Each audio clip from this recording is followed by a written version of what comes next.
السلام علیکم۔ ناول آپا میں ایک مرتبہ پھر آپ کو خوش آمدید کہتی ہوں، اور میں آپ کو سٹوری سنا رہی تھی حلیم کی، جو کہ لکھا ہے نمرہ احمد صاحبہ نے۔ اور اب چلتے ہیں آگے۔ باہر آیا تو گاڑیوں کے دروازے بند ہو رہے تھے۔ دعا سلامت الوداعی کلمات۔ وہ اپنے نئے کوٹ اور ٹائی کو لاشعوری طور پر درست کرتا اس سیاہ کار تک آیا، جس کی پچھلی نشست پر فاتح رامزل اور اس کی بیوی بیٹھ چکے تھے۔ ڈرائیور نے اسٹیئرنگ سنبھالا اور باڈی مین فرنٹ سیٹ پر مستعد سا بیٹھ گیا۔ کار چل پڑی۔ اس نے بیک ویمرز پر نگاہ دوڑائی۔ پیچھے بیٹھا فاتح رامزل جیب سے اینک نکال کر آنکھوں پر ٹکا رہا تھا۔ پھر اس نے اسی جیب سے سیل فون نکالا اور اسکرین روشن کرنے لگا۔ باڈی مین نے ہاتھ بڑھا کے شیشہ ذرا سا ترچھا کیا تاکہ دونوں میاں بیوی دکھائی دیں۔ ڈرائیور نے ایک نظر اس پہ ڈالی مگر ٹوکا نہیں اور ڈرائیونگ کرتا رہا۔ اب شیشے میں وہ دونوں نظر آ رہے تھے۔ اسرا گردن موڑے کھڑکی کے باہر بھاگتے درختوں کو دیکھ رہی تھی۔ دونوں ہاتھ گھٹنے پر اوپر نیچے رکھے ہوئے تھے اور ایک کلائی میں طلائی بریسلٹ دکھائی دے رہا تھا۔ تمہیں ان کے اینٹیک تحفے کے بارے میں ایسا نہیں کہنا چاہیے تھا فاتح، علی کو برا لگا ہوگا۔ علی کون؟ وہ اسکرین انگلی سے نیچے کرتا مصروف سا بولا تھا۔ اسرا نے چہرہ موڑ کے مذمتی نگاہوں سے اسے دیکھا۔ شیلا کا بیٹا؟ اچھا، اس کا نام علی ہے۔ اس نے سر کو خم دیا اور سیل فون پہ ای میلز نیچے کرتا گیا۔ باڈی مین بار بار آئینے پر نظر ڈالتا، پھر ونڈو اسکرین کے پار دیکھنے لگتا۔ وہ ملک کا سب سے محبوب کپل تھا۔ ان کو بار بار دیکھ کے بھی دل نہیں بھرتا تھا۔ تم نے استعفیٰ دینے والی بات کا جواب نہیں دیا۔ ہم یہ فیصلہ کر چکے تھے کہ تم ریزائن دو گے اور ہم امریکہ واپس چلے جائیں گے۔ فاتح نے جواب نہیں دیا۔ وہ اسکرین کو انگلی سے دباتا ٹائپ کر رہا تھا۔ اسرا چند لمحے کے لیے خاموش ہوئی۔ سرخ بھورے بالوں والی وہ خوبصورت عورت تھی۔ دبلی پتلی اسمارٹ سی، ماتھے پر کٹے بال گرتے تھے اور باقی بالوں کو آدھا باندھ رکھا تھا۔ گردن میں موتیوں کا نیکلس تھا اور بھوری آنکھوں میں تلخی سی تھی۔ تمہاری انہی باتوں کی وجہ سے بہت سی لابیز ہمیں چھوڑ چکی ہیں۔ اپنے کریزما اور فین فالوئنگ سے باہر نکل کے دیکھو تو تمہارا کوئی سیاسی مستقبل نہیں ہے۔ بارسن نیشنل کا چیئرمین منتخب ہونے کے لیے ہمیں فنڈز چاہیے جو ہمارے پاس نہیں ہیں۔ پہلے پارٹی الیکشن پھر جنرل الیکشن، ہم کچھ بھی افورڈ نہیں کر سکتے۔ میرا بزنس پہلے ہی اشر بھائی کے قرضوں تلے دبا ہے، میں مزید قرضے نہیں لے سکتی۔ تم نے آج تک سیاست سے کچھ نہیں بنایا اور میں اس کی قدر کرتی ہوں، مگر اب میں تمہیں ایک کھوکھلے خواب کے پیچھے پیسہ اور محنت لٹاتے نہیں دیکھ سکتی۔ وہ اب کے نرمی سے کہہ رہی تھی۔ وہ جواب دیے بنا موبائل کی طرف متوجہ رہا۔ ہمارے ساتھ کوئی لابی، کوئی سیاسی اتحاد نہیں ہے۔ اگر کوئی پارٹی کا صدر بننے کے لیے الیکشن میں کھڑا ہو سکتا ہے تو وہ تم نہیں ہو فاتح۔ تمہاری ٹویٹر فالوورز کے علاوہ ہمارے ساتھ کوئی نہیں کھڑا۔ وہ اشر ہے، ایش نوجوان ہے، ملیزیا کا جسٹس ٹروڈو، اس کے پاس پیسہ ہے، اس کے ساتھ سیاسی حلیف کھڑے ہیں۔ وہ ممبر پارلیمنٹ ہے اور محنت کر کے اس مقام پر آیا ہے۔ میں اس کے لیے نہیں کہہ رہی ہوں کہ وہ میرا بھائی ہے، بلکہ وہ نوجوان نسل کا نیا لیڈر ہے۔ اس کی کمپین میں زیادہ چارم ہے۔ تم ایک زمانے میں بہت پاپولر تھے اور خدا کا شکر ہے کہ تم اب بھی ہو، مگر تمہارے غیر سیاسی فیصلوں نے تمہارا چارم کم کر دیا ہے۔ تمہارے ووٹ کم ہو گئے ہیں۔ بہتر ہے کہ ہم عزت سے اس منوپلی سے نکل آئیں اور اپنا بڑھاپا امریکہ میں آرام سے گزاریں۔ تمہیں میں نے کہا تھا کہ اگلے ماہ جب ایش باقاعدہ پارٹی چیئرمین کے انتخاب کا اعلان کرے گا تو تم اس کو انڈورس کرو گے اور اس کے حق میں دستبردار ہو جاؤ گے۔ تمہارا ووٹ بینک ایش کے حق میں چلا جائے گا اور یوں ایک بہترین ہیپی اینڈنگ ہوگی۔ ایش ملیزیا کا اگلا وزیر اعظم ہے۔ تم اس نوشتہ دیوار کو جتنی جلدی ہو سکے پڑھ لو فاتح، اور اس طرح خاموش نہ رہو جیسے میں یہ اپنی گیلری کے لیے کر رہی ہوں، میں یہ ہم دونوں اور ہمارے بچوں کے لیے کر رہی ہوں۔ فاتح نے سیل فون اسکرین بجھائی اور اینک اتار کے فولڈ کی، پھر دونوں چیزوں کو کوٹ کی اندرونی جیب میں ڈالا، چہرے پر مسکراہٹ سجائی، کھڑکی سے باہر آنکھیں جمائیں، کہنے لگا، ملیشیا کے دوسرے بچوں کی طرح مجھے بھی بچپن میں سب سے زیادہ ملے ادب کی جو کہانیاں پسند تھیں وہ ننھے غزال کی تھی۔ ننھا چالاک ہرن، ماؤس ٹیئر، یہ ایک دم کٹا چوہے کی شکل والا ہرن ہوتا ہے جو تقریباً کتے جتنا ہوتا ہے، جو چھوٹا سا تھا مگر جانوروں میں اس جیسا کون آرٹسٹ دوسرا کوئی نہ ہوگا۔ بہت تیار تھا وہ، ننھا کن چیل۔ ہرن کن چیل اسٹوریز کی ابتدائی داستانوں میں وہ ایک دھوکے باز، چور اور چرب زبان ہرن تھا۔ بعد میں وہ اچھا ہوتا گیا تھا، مگر شروع کی داستانوں میں مجھے وہ کہانی بہت پسند ہے۔ جب اس کو دریا پار کرنا تھا اور سامنے ایک مگرمچھ بیٹھا تھا تو ننھے ہرن نے مگرمچھ سے کہا کہ بادشاہ نے مگرمچھوں کی دعوت کی ہے اور اس کو یہ ذمہ داری سونپی ہے کہ وہ مگرمچھوں کی تعداد گن کے بتائے تاکہ اسی حساب سے کھانا پکوایا جائے، اسی لیے سب مگرمچھ لائن میں کھڑے ہو جائیں۔ وہ کھڑکی سے باہر روشن عمارتوں کو بھاگتے دیکھ کر محسوس سا بتا رہا تھا۔ سب سانس روکے اس کو سن رہے تھے، ایڈم کے کان پوری طرح کھڑے تھے۔ پھر کیا تھا، مگرمچھوں نے پل کی صورت قطار بنا لی۔ وہ 1 2 3 کر کے گنتا ہوا ایک مگرمچھ سے دوسرے پہ چھلانگ لگاتا اور یوں دریا پار کر گیا۔ مگرمچھ آج بھی بادشاہ کی دعوت کا انتظار کر رہے ہیں۔ سارے دم کٹے ہرنوں کا مسئلہ یہ ہوتا ہے، وہ ان کو لوگوں کو مینیپولیٹ کرنے کی اتنی عادت پڑ جاتی ہے کہ یہ مینیپولیشن ان کی زندگی کا حصہ بن جاتی ہے۔ وہ ہاتھ پیر کٹ جانے سے مفلوج نہیں ہوتے، دوسروں کی زندگیوں کا اسٹیئرنگ وہیل چھن جانے پہ مفلوج ہو جاتے ہیں۔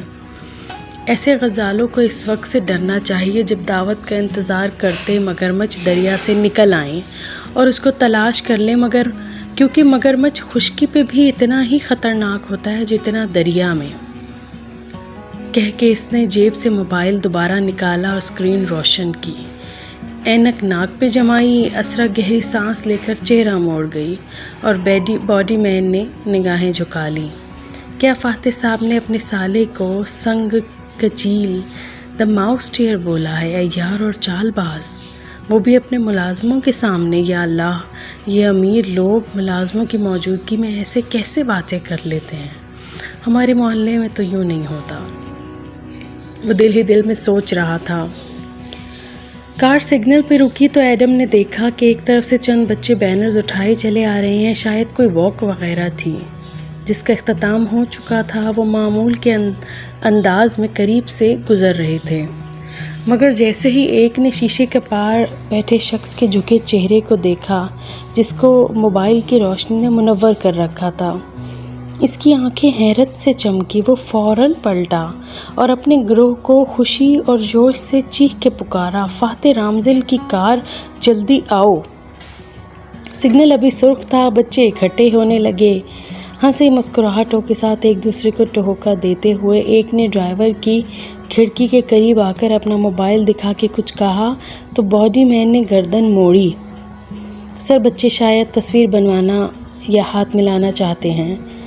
Don't be over efficient Adam, یہ بچے ہیں، ووٹرز نہیں، اسرا تلخی سے بولی۔ باڈی مین نے خفت سے سر ہلایا اور بچوں کو دور ہٹنے کا اشارہ کیا۔ ننھے بچوں کے چہروں کی جوت بجھ گئی اور وہ پیچھے ہٹے۔ سگنل ہرا ہو گیا اور کار آگے چل پڑی۔ اسی پل فاتح نے موبائل سے نظریں اٹھائیں اور فرنٹ سیٹ پہ بیٹھے باڈی مین کو دیکھا۔ اور تم کون ہو؟ وہ بچوں کو نظر انداز کر گیا تھا۔ اس نے جلدی سے گردن موڑی اور تابیداری سے کہنے لگا، سر میں ایڈن بن محمد ہوں، آپ کا باڈی مین۔ اور عبداللہ 11 دن کی چھٹی پر گیا ہے تو اس نے اپنے محلے کے لڑکے کو کام کے لیے بھیج دیا، مجھے اس کی شکل پہ ترس آ گیا اس لیے اسے رکھ لیا، ایڈم نام ہے اس کا۔ اسرا بیزاری سے بتانے لگی، آتے وقت یہ دوسری کار میں تھا، میں نے کہا اب آیا ہی ہے تو کام تو پورا کرے۔ ملائیشیا میں آدم نام کو ایڈم رکھا اور بلایا جاتا ہے اور یہ مسلمانوں میں عام ہے۔ سگنل کھل گیا اور ڈرائیور نے کار آگے بڑھا دی۔ فاتح نے پھر سے موبائل دیکھتے ہوئے بھاری روبدار آواز میں پوچھا، کیا کرتے ہو ایڈم؟ ایڈم کا چہرہ اتنی توجہ پر تمتمانے لگا، سر میں فوج میں تھا مگر صحت کے واجبی سے مسئلے پہ وہاں سے فارغ ہو گیا۔ پھر 2-3 جگہ اپلائی کیا مگر نوکری نہیں ملے۔ والد صاحب ایک دکان پہ سیلز مین ہیں، ان کے ساتھ بھی کام کیا، ایک سیکیورٹی فرم سے پرائیویٹ باڈی گارڈ کی تربیت بھی لی۔ اب عبداللہ کی جگہ 11 دن کے لیے آیا ہوں۔ اور تم کیا باڈی گارڈ والا لباس پہن کر آ گئے ہو؟ اسرا نے پیچھے سے برہمی سے ٹوکا، تم فاتح صاحب کے باڈی گارڈ نہیں، باڈی مین ہو اور ان دونوں میں بہت فرق ہوتا ہے۔ آئندہ نہ دیکھو میں یہ سوٹ اور ٹائی اور یہ پسٹول اور اس کا لائسنس ہے۔ ڈیش بورڈ کی طرف اشارہ کیا، جی میم۔ مجھے لگا مجھے باڈی گارڈ بننا ہے، وہ شرمندہ ہو گیا۔ خیر ٹھیک ہے، گن ساتھ لے کر گھوم سکتے ہو مگر ہولیا درست کر کے آنا کل، وہ نخوت سے کہتے بات ختم کر کے کھڑکی سے باہر دیکھنے لگی۔ وان فاتح نے موبائل واپس جیب میں ڈالا اور اینک اتارتے ہوئے اسے مخاطب کیا، ووٹ کس کو ڈالا تھا تم نے ایڈم؟ ایڈم نے گردن موڑ کے اس کو دیکھا اور لمحہ بھر کر چپ رہ گیا۔ پھینے نکوش اور صاف رنگت کا وہ ایک عام سا ملے نوجوان تھا اور سوٹ ٹائی اس پہ بہت نئے اور اوپرے لگ رہے تھے، جیسے مانگ کے پہنے ہوں۔ کسی کو نہیں سر، مجھے سیاست سے دلچسپی نہیں ہے۔ فاتح نے بے اختیار دونوں ابرو اٹھائے اور تعجب سے اسے دیکھا، تمہیں معلوم ہے ایڈم کسی ملک کے لیے سب سے خطرناک آدمی کون ہوتا ہے؟ کرپٹ حکمران، اس نے گڑبڑا کے کہا۔ ہاں مگر اس سے بھی زیادہ سیاسی جاہل خطرناک ہوتا ہے، وہ اس پر نظریں جمائے بھاری آواز میں افسوس سے کہہ رہا تھا، وہ سیاسی جاہل جو سینہ تان کے کہتا ہے کہ اسے سیاست سے دلچسپی نہیں بلکہ اسے تو سیاست سے نفرت ہے۔ ایسا آدمی نہ کچھ دیکھتا ہے، نہ سنتا ہے، نہ کرتا ہے، اس کو یہ معلوم نہیں ہوتا کہ سیاست پالیسیز بنانے کا نام ہے اور آٹے دال چاول دوائیوں اور موبائل کریڈٹ کی قیمت سے لے کر ہر چیز کا تعین سیاستدان کرتے ہیں۔ اور اگر سیاسی جاہل اپنی رائے نہیں رکھے گا، سیاست میں ووٹ اور سپورٹ کے ذریعے حصہ نہیں لے گا تو وہ کرپٹ حکمرانوں کو مضبوط کرے گا اور سڑک پر بے حال پھرتے لوگوں، چور، ڈاکوؤں، غریبوں سب کا ذمہ دار وہ ہوگا۔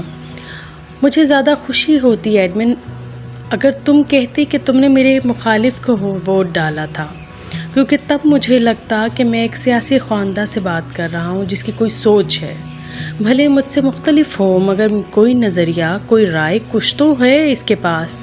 یہ انسان کی آزاد رائے ہوتی ہے جو ہمیں ایک دوسرے سے مختلف کرتی ہے، ورنہ ہم میں اور بھیڑ بکریوں میں کیا فرق ہے؟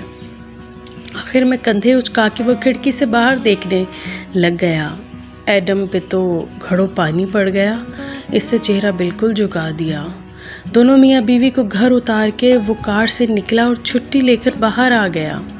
آدھے گھنٹے کی بس کی خواری کے بعد وہ اپنے گھر کے باہر کھڑا تھا، ایک منزلہ چھوٹا سا گھر جس کی چھت مخروطی تھی اور دیواریں لکڑی کی سی تھیں۔ کھڑکیاں اس پہر بھی روشن تھیں، ضرور اس کی ماں جاگ رہی تھی۔ وہ احتیاط سے دروازہ کھول کے اندر آیا اور کوٹ اتار کے سٹینڈ پہ ٹانگا، پھر پلٹا تو دیکھا کچن کے دروازے پہ ویسے ہی چینی نکوش والی عورت کھڑی تھی۔ ایڈم تم آ گئے، کھانا لاؤں؟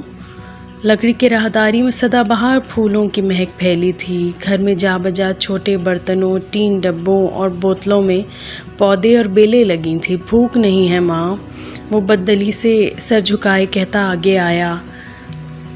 پاپا سے کہنا کہ یہ سوٹ دکان پہ واپس کر دیں، کل سے مجھے دوسری قسم کے سوٹ پہننے ہوں گے، 2 پیس ٹائپ۔ مگر گارڈز تو ایسے ہی سوٹڈ بوٹڈ رہتے ہیں نا۔ ادھیڑ عمر عورت حیران سی ہوئی مگر وہ چہرہ لٹکائے کچن میں داخل ہوا اور کرسی کھینچ کے خاموشی سے بیٹھ گیا۔ عبداللہ میں نے کہا تھا مجھے باڈی مین بننا ہے، میں سمجھا وہ باڈی گارڈ ہی ہوتا ہے۔ باڈی مین کیا ہوتا ہے؟ ماں نے اچھمبے سے کہتے سامنے والی کرسی کھینچی۔ چھوٹا سا کچن نفاست سے صاف کیا گیا تھا اور کھڑکی پہ جالی دار پردے لہرا رہے تھے۔ وہاں بھی چھوٹے چھوٹے سے سرسبز پتوں والے گملے رکھے تھے۔